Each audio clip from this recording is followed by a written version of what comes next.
Hi everyone. S block elements पढ़ रहे थे हम लोग और लास्ट क्लास में उसमें डायगोनल रिलेशनशिप देखे हम लोग और साथ ही साथ अल्कली मेटल्स के कुछ इम्पॉर्टेंट यूज।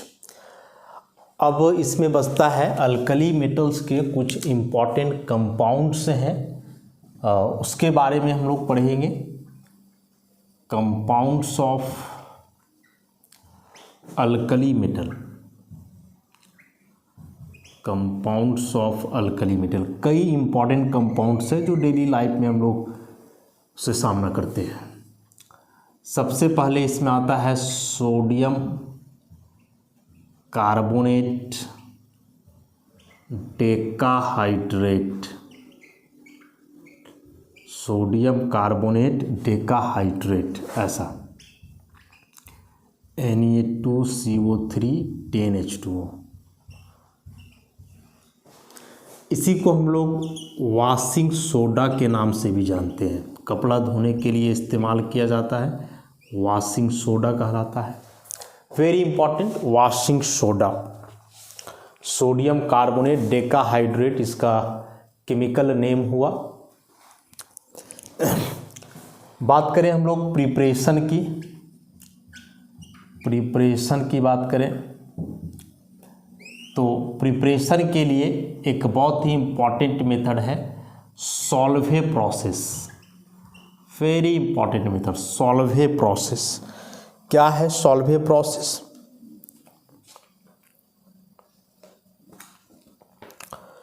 तो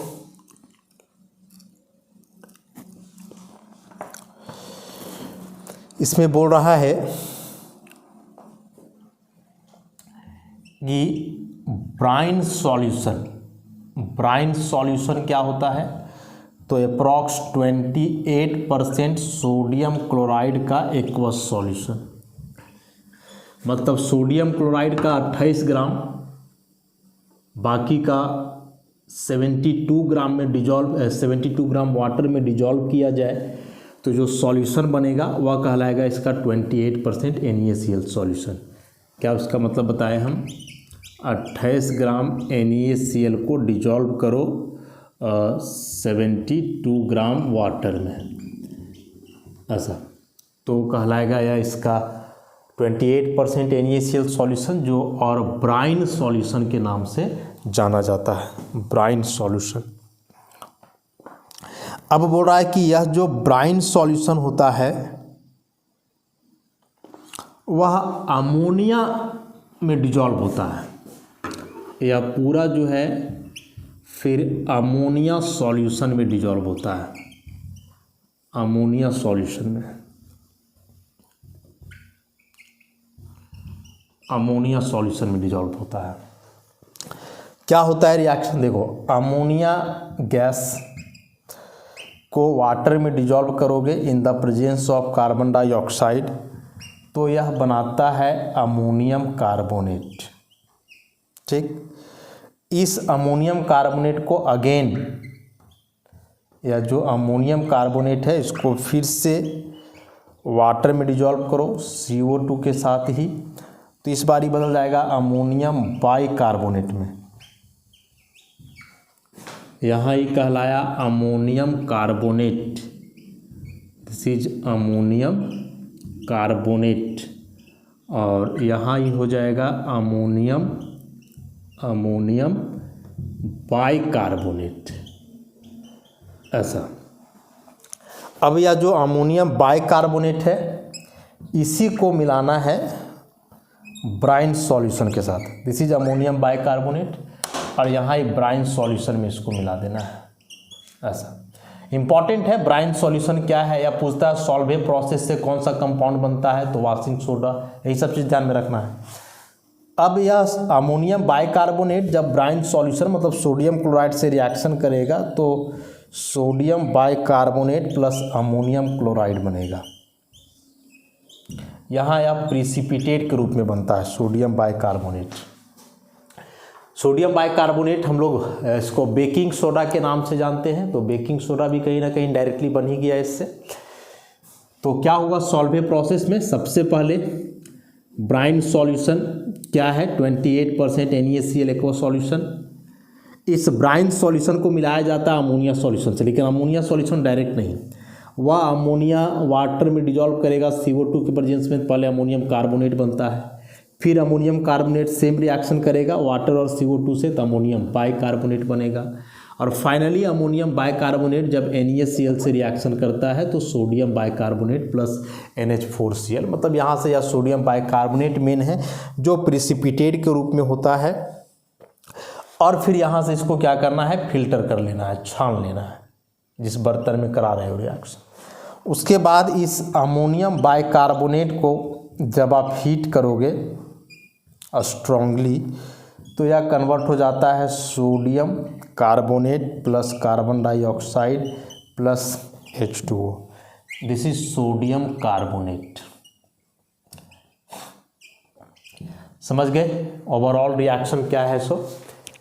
सोडियम कार्बोनेट जो यहाँ बना, अब यही वाटर का मॉलिक्यूल से जुड़ा रहेगा, 10 वाटर के मॉलिक्यूल्स इसके साथ जुड़े होते हैं, तो वह सोडियम कार्बोनेट डेकाहाइड्रेट के नाम से जाना जाएगा, जो कहलाएगा वाशिंग सोडा।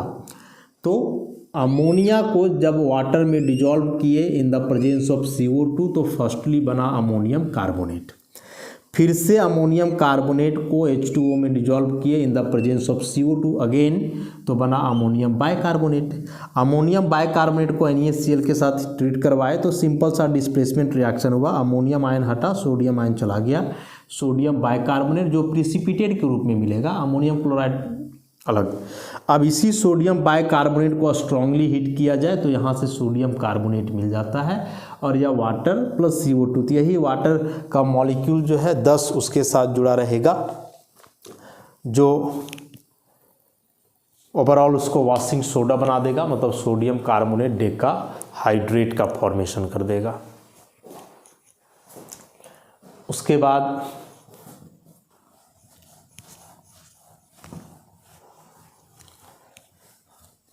अब प्रॉपर्टीज की बात करें, प्रिपरेशन तो देख लिए हम लोग, वाशिंग सोडा का सॉल्वे प्रोसेस से इसको कॉमनली बनाया जाता है। रिएक्शन भी आता है एग्जाम में कि explain the Solvay process for manufacture of washing soda, तो थोड़ा सा बड़ा रिएक्शन है कि पहले हम लोग को इसमें अमोनियम बाइकार्बोनेट बनाना है, अमोनियम कार्बोनेट, फिर अमोनियम कार्बोनेट को अमोनियम बाइकार्बोनेट में बदलना है, और तब वह अमोनियम बाइकार्बोनेट को NaCl से करवा करके सोडियम बाइकार्बोनेट बनाना है, और फाइनली उस सोडियम बाइकार्बोनेट को हीट करेंगे तो क्या बन जाएगा, वाशिंग सोडा। मतलब ऐसे अमोनिया एक साथ लिख दे रहे हैं, CO2 H2O के प्रेजेंस में पहले बदला अमोनियम कार्बोनेट में, फिर अगेन CO2 H2O, तो यह बदल गया अमोनियम बाइकार्बोनेट में, फिर इसको हीट किए NaCl के साथ तो सोडियम बाइकार्बोनेट, और इसको हीट किए तब जाकर के सोडियम कार्बोनेट। ये मेन रिएक्शन है। अमोनिया में CO2 H2O घोले तो अमोनियम कार्बोनेट, फिर CO2 H2O घोले तो अमोनियम बाइकार्बोनेट, फिर NaCl मिलाए तो सोडियम बाइकार्बोनेट, फिर उसके बाद इसको हीट किए तो सोडियम कार्बोनेट, मतलब वाशिंग सोडा। अब प्रॉपर्टीज की बात करें, यदि प्रॉपर्टीज की, तो बोल रहा है कि यह वाइट क्रिस्टलाइन सॉलिड है, sodium carbonate white crystalline solid है, जो एग्जिस्ट करता है, एग्जिस्ट्स एज डेकाहाइड्रेट के रूप में एग्जिस्ट करता है। मतलब ओवरऑल कंपोजिशन ऐसे है, सोडियम कार्बोनेट 10H2O, ऐसा डेकाहाइड्रेट। वाटर में बहुत ज़्यादा सॉल्युबल है, highly soluble in water, highly soluble in water, पानी में एकदम आसानी से घुल जाता है, बहुत ज़्यादा सॉल्युबल है। उसके बाद हीट वगैरह यदि किया जाए, action of heat, action of heat. तो सोडियम कार्बोनेट डेकाहाइड्रेट को यदि स्ट्रांगली हीट किया जाए तो फर्स्ट ऑफ ऑल इसका वाटर का मॉलिक्यूल यहाँ से हटेगा, sodium carbonate monohydrate plus 9H2O यहाँ से निकलेगा। फिर इसको ग्रेटर दैन 373 केल्विन वाटर का बॉइलिंग पॉइंट से ज़्यादा टेम्परेचर पे हीट करेंगे, तब फिर सोडियम कार्बोनेट और H2O, इसको हम लोग सोडा ऐश के नाम से जानते हैं, राख। समझे बात को? तो पहले नॉर्मल हीट पे सारे H2O के मॉलिक्यूल्स यहाँ से नहीं हटेंगे, एक H2O का मॉलिक्यूल जुड़ा रह जाता है, जिसको स्ट्रांगली हीट करोगे तब जा कर के यहाँ से पूरी तरह से बाहर हो जाएगा H2O का मॉलिक्यूल, और यह सोडियम कार्बोनेट केवल बचेगा एनहाइड्रस फॉर्म का, जिसको हम लोग सोडा ऐश के नाम से जानते हैं। तो यह भी रिएक्शन इम्पॉर्टेंट ही हुआ, ध्यान रखोगे इसको। उसके बाद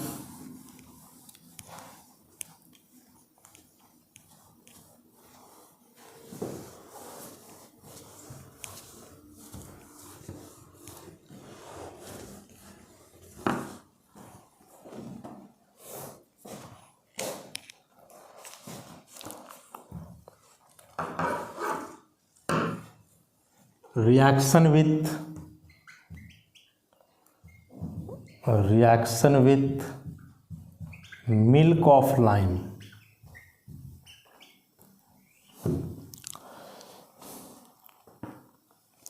देखो, कैल्शियम कार्बोनेट लाइमस्टोन जो है, इसको वाटर में डिजॉल्व करते हैं तो क्या मिलता है? Calcium hydroxide plus CO2। इसी कैल्शियम हाइड्रोक्साइड को हम लोग बोलते हैं मिल्क ऑफ लाइम। जो दूधिया कलर का होता है, एकदम वाइट कलर का, चूना को पानी में घोलने के बाद देखते ही वो कैसा बन जाता है। तो बोल रहा है कि इसका एकदम हॉट सॉल्यूशन लेना है। एक कैल्शियम हाइड्रोक्साइड जो है, इसका हॉट सॉल्यूशन, और इसमें जब सोडियम कार्बोनेट को मिलाओगे तो यह कैल्शियम कार्बोनेट का प्रिसिपिटेट बना देगा और NaOH बाहर हो जाएगा, ऐसा समझे। With hot milk of lime washing soda combines with it to form calcium carbonate and sodium hydroxide. अब आता है सोडियम बाइकार्बोनेट का यूज, या सोडियम कार्बोनेट का, बाइकार्बोनेट का नहीं, वॉशिंग सोडा का यूज। सबसे पहला बोला है कि it is used for softening of hard water. Hard water का सॉफ्टनेस के लिए, उसको सॉफ्ट करने के लिए इस्तेमाल किया जाता है। हाइड्रोजन चैप्टर में हम लोग ऑलरेडी देखे हैं इसको। उसके बाद it is used for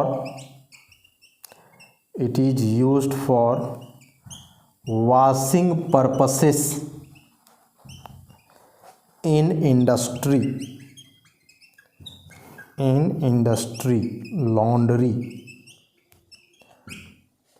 laundry वगैरह में जहाँ कपड़ा धोने के लिए हम लोग देते हैं, वहाँ फ्रीक्वेंटली लोग वॉशिंग सोडा का इस्तेमाल करता है कपड़ा वगैरह धोने के लिए, और जनरली गर्म पानी में, ताकि गर्म पानी में इसका क्लिनसिंग एक्शन बढ़ जाए, आसानी से कपड़ा जो है वहाँ साफ हो जाता है। साथ ही साथ बोल रहा है कि सोडियम कार्बोनेट और पोटासियम कार्बोनेट का मिक्सचर कहलाता है फ्यूजन मिक्सचर, और इसका इस्तेमाल हम लोग कहाँ करते हैं? तो सॉल्ट एनालिसिस में। इसका इस्तेमाल हम लोग कहाँ करते हैं? सॉल्ट एनालिसिस में। सॉल्ट एनालिसिस पढ़ोगे आगे आप। होता क्या है बेसिकली इसमें कि सॉल्ट का मिक्सचर दिया हुआ रहता है। जैसे मान लो अमोनियम क्लोराइड है और फेरस सल्फेट है, ये दोनों मिला करके दे दिया गया है, तो दोनों पाउडर फॉर्म में रहेंगे, कलरलेस ही रहते हैं, ऑलमोस्ट वाइट रहेंगे, मिला करके तुमको दे दिया गया है। पता नहीं है तुमको कौन कौन सा सॉल्ट है, और फिर पता करो कि उस सॉल्ट में कौन कौन से एसिड रेडिकल हैं, मतलब नेगेटिव आयन जैसे Cl minus SO4 double minus, और कौन कौन से बेसिक रेडिकल्स हैं, मतलब NH4 आयन और Fe2 प्लस आयन। तो एक अननोन सॉल्ट्स का मिक्सचर में कौन कौन से कैटायंस या कौन कौन से एनायंस हैं, मतलब कौन कौन से एसिड रेडिकल्स हैं और कौन कौन से बेसिक रेडिकल्स हैं, इस बात को यदि पता किया जाए तो वही कहलाता है सॉल्ट एनालिसिस। और यह काफ़ी बड़ा प्रोसेस होता है, कई स्टेप्स होते हैं इसमें, जो प्रैक्टिकल में पढ़ोगे आगे आप 11th में भी या 12 में भी, ऑलमोस्ट हर क्लास में होता है। तो इसमें यदि पता किया जाए कि कौन कौन से एसिड या बेसिक रेडिकल्स हैं, मैंने कौन कौन से केटायंस और कौन कौन से एनायंस हैं, तो यही सॉल्ट एनालिसिस होता है। और इसमें ज़रूरत पड़ता है, कोई कोई सॉल्ट क्या होते हैं ना कि जब उसको तुम मिलाओगे या उसको जब डायरेक्टली हीट करोगे तो वे फ्यूज नहीं करते, पिघलते नहीं हैं, तो उनको पिघलाने के लिए जो है सोडियम कार्बोनेट और पोटासियम कार्बोनेट के मिक्सचर को मिलाया जाता है, इसलिए इसको लोग बोलते हैं फ्यूजन मिक्सचर, फ्यूज करता है दूसरे को। तो वहाँ खैर ये सॉल्ट एनालिसिस का बात है। और एक लास्ट में बोल रहा है कि जो सोडियम कार्बोनेट है, मतलब वॉशिंग सोडा, इसका इस्तेमाल टेक्सटाइल इंडस्ट्री में भी होता है, कपड़ा वाला इंडस्ट्री में कपड़ा धोने के लिए। उसके बाद पेट्रोलियम इंडस्ट्री में भी कहीं ना कहीं यूज होता है इसका, पेट्रोलियम इंडस्ट्री में भी यूज है इसका, ऐसे कई यूज होते हैं। तो ये था uses, preparation and properties of washing soda. Solvay process याद रखिएगा, इम्पॉर्टेंट है।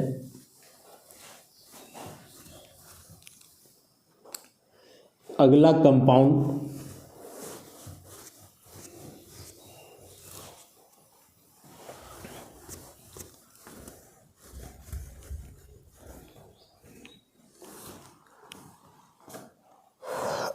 कंपाउंड जो है अल्कली मेटल का,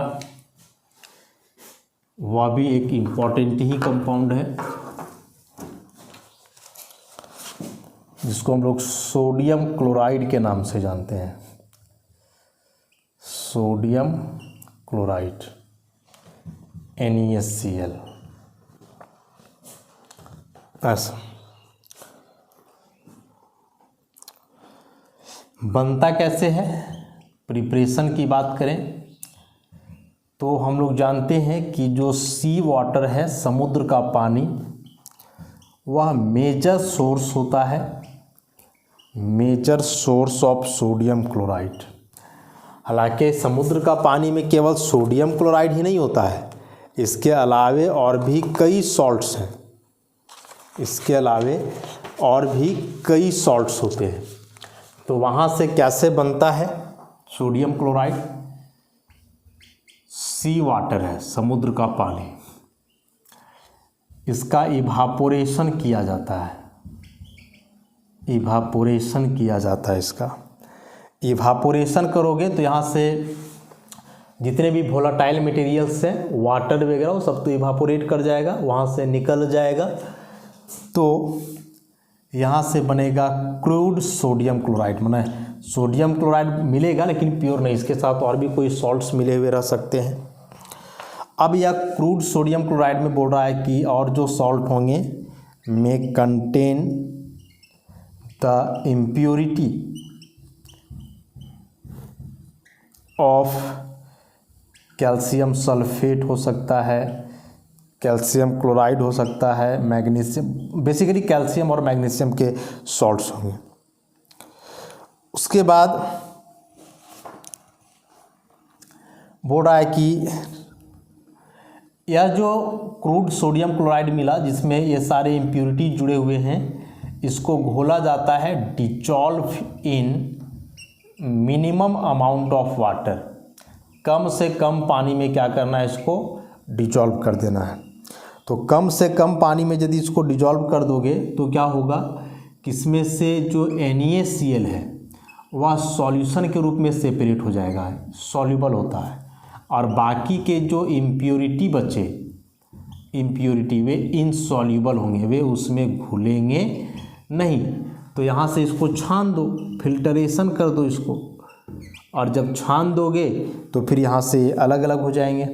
सोडियम क्लोराइड का सॉल्यूशन मिल जाएगा यहाँ से, और साथ ही साथ इम्प्योरिटी हो जाएगा बाहर, ऐसा। अब यह जो सोडियम क्लोराइड का सॉल्यूशन है, मतलब यहाँ अभी भी वाटर है, तो फिर क्या किया जाता है, इसको ड्राई HCl गैस के साथ ट्रीट करवाया जाता है। तो यह ड्राई HCl गैस क्या करेगा कि सॉल्यूशन में जो वाटर है उसको एब्जॉर्ब करता है, और यहाँ से फिर मिल जाएगा saturated solution of NaCl, sodium chloride का सैचुरेटेड सॉल्यूशन। और इस सैचुरेटेड सॉल्यूशन में अब दो चीज़ होगा, एक प्योर NaCl के क्रिस्टल्स होंगे,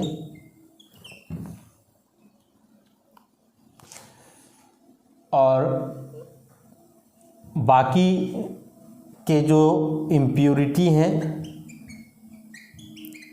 वे इसी में घुले रहेंगे, इम्प्योरिटीज रिमेन सॉल्युबल, ऐसा। तो यह पूरा प्रोसेस है समुद्र से पानी को या समुद्र का पानी से जो है नमक अलग करने का। हम लोग जानते हैं कि समुद्र का पानी से नमक बनाया जाता है, तो कैसे बनाया जाता है उसी के लिए यह बड़ा सा रिएक्शन है। क्या है रिएक्शन, एक बार इसको हम लोग फिर से देख लें। मेनली यह समुद्र के पानी में होता है, मेजर अमाउंट में, बहुत ज़्यादा। अब हो रहा है कि यह जो समुद्र का पानी है इसका इवापोरेशन करोगे तो वाटर वहाँ मैंने एक लिमिटेड अमाउंट ले लेना है, ये नहीं कि समुद्र से पूरा इवापोरेशन हो जाएगा। समुद्र के पानी को ले लो जितना लेना है, बहुत बड़ा स्केल पे बना रहे हो, 100 लीटर 200 लीटर ऐसे करके इवापोरेशन करोगे तो वहाँ से वाटर मॉलिक्यूल और उसके साथ जो भी वोलेटाइल मटेरियल्स होंगे जो वेपोराइज कर सकते हैं वे वेपर में बदल जाएंगे और वहाँ से हट जाएंगे। तो यहाँ से मिलेगा crude sodium chloride. Crude sodium chloride मतलब इस सोडियम क्लोराइड में इम्प्योरिटी होगा, और वह इम्प्योरिटी हो सकता है किसका, कैल्शियम सल्फेट का, कैल्शियम क्लोराइड का, या फिर मैग्नीशियम क्लोराइड का। अब क्या करना है कि यह जो क्रूड सोडियम क्लोराइड है इसको डिजॉल्व कर देना है कम से कम वाटर में। तो इसे करने से क्या होता है कि सोडियम क्लोराइड उसमें डिजॉल्व कर जाएगा, लेकिन इम्प्योरिटी इनसॉल्युबल रहते हैं, तो वहाँ से इम्प्योरिटी हट जाएंगे। अब यह जो सॉल्युबल सोडियम क्लोराइड है यहाँ से जब फिल्ट्रेशन करोगे तो इस सॉल्यूशन के फॉर्म में ये तो अलग हो जाएगा, इम्प्योरिटी वहाँ से छन जाएगा, वो अलग। अब जो यहाँ से NaCl का सॉल्यूशन मिला इसमें है वाटर, इसको ड्राई HCl गैस पास करवाते हैं इसमें। तो ड्राई HCl क्या करता है कि इसमें जो वाटर है उसको एब्जॉर्ब करता है। तो एब्जॉर्ब करने के बाद यहाँ से बहुत सारा वाटर का मॉलिक्यूल हट जाएगा, तो ऑलमोस्ट सैचुरेटेड सॉल्यूशन मिलेगा सोडियम क्लोराइड का। तो सैचुरेटेड सॉल्यूशन में सोडियम क्लोराइड यहाँ क्रिस्टल के रूप में अलग हो जाता है, और थोड़ा बहुत जो इम्प्योरिटी बचे हुए हैं वे सॉल्यूशन फॉर्म में ही रह जाएंगे, मतलब वे उसी में डिजॉल्व हो जाएंगे। चूँकि इम्प्योरिटी का सॉल्युबिलिटी यहाँ अधिक होता है सोडियम क्लोराइड से, इसीलिए वे उसी में डिजॉल्व रह जाएंगे। अब हम लोग बात करते हैं प्रॉपर्टीज की, सोडियम क्लोराइड का प्रॉपर्टीज।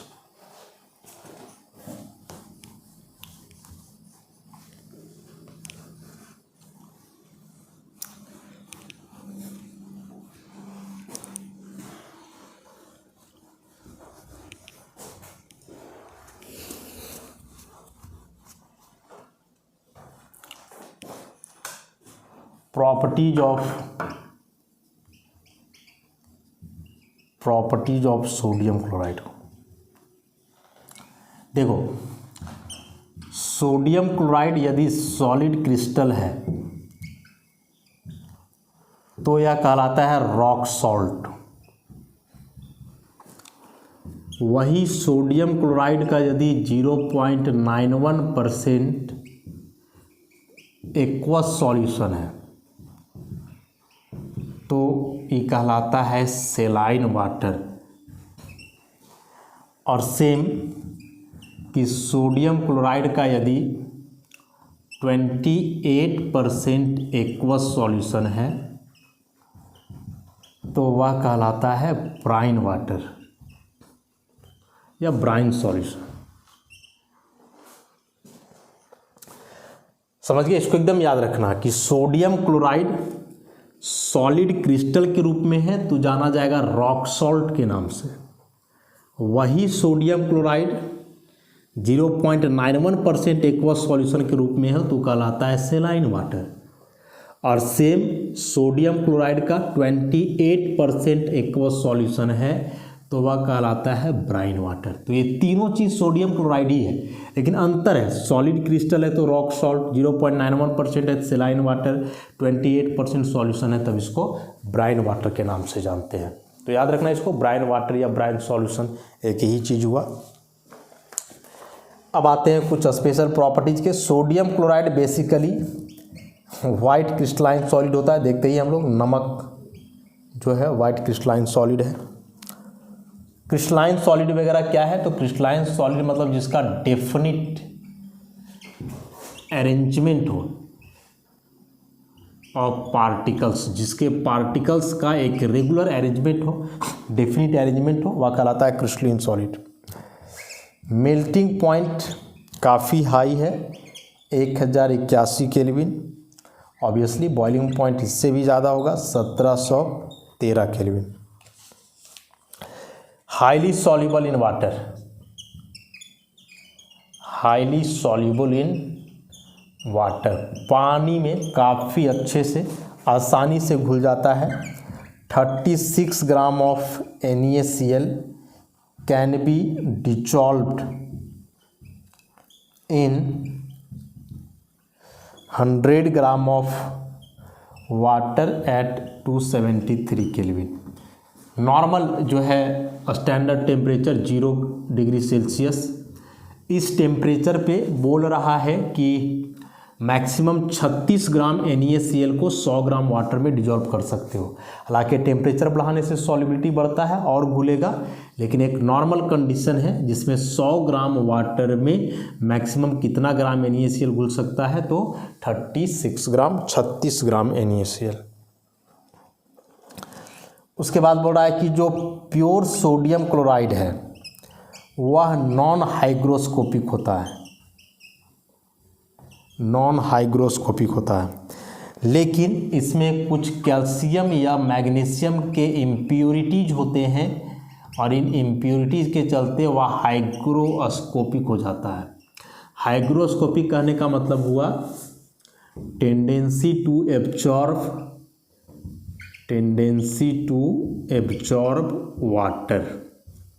नमक को नहीं देखते हो, बरसात के समय या ठंड के मौसम में नमक जिसमें आप रखते हो उस बर्तन का ढक्कन को खोल के छोड़ दो, तो बरसात में खास करके तो देखना वह नमक गीला हो जाता है, क्योंकि क्या करता है, मॉइस्चर एब्जॉर्ब कर लेता है एटमॉस्फेयर से। तो प्योर सोडियम क्लोराइड है तो बोल रहा है कि वो नॉन हाइग्रोस्कोपिक होता है, वो वाटर एब्जॉर्ब नहीं करता है। लेकिन चूंकि 100% प्योर नमक रहता नहीं है, उसमें कुछ ना कुछ कैल्शियम और मैग्नीशियम होते हैं एज इम्प्योरिटीज, और इन इम्प्योरिटीज के चलते जो है वह हाइग्रोस्कोपिक नेचर का होता है, मतलब मॉइस्चर को जो है एब्जॉर्ब करता है। अब यूजेज की बात करें तो सोडियम क्लोराइड का यूज़ तो हम लोग जान ही रहे हैं, सबसे मेजर यूज जो है इसका खाना बनाने के लिए, डोमेस्टिक पर्पस। बिना नमक का कोई खाना स्वादिष्ट नहीं हो सकता है, यदि वह नमकीन है तो मिठाई वगैरह की बात नहीं करना है।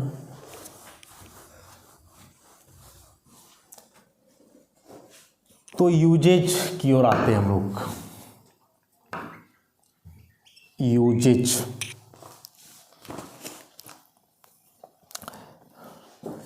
तो सबसे पहला इसका इस्तेमाल टेबल सॉल्ट के रूप में करते हैं। टेबल सॉल्ट में टेबल पे सॉल्ट रखा हुआ रहता है, इसलिए ये इसी को हम लोग कॉमन सॉल्ट भी बोलते हैं, रॉक सॉल्ट भी बोलते हैं, बता दिए। डोमेस्टिक पर्पस के लिए, डोमेस्टिक पर्पस के लिए, जो कि एक इसेंशियल कंस्टिट्यूएंट है, essential constituent of our food.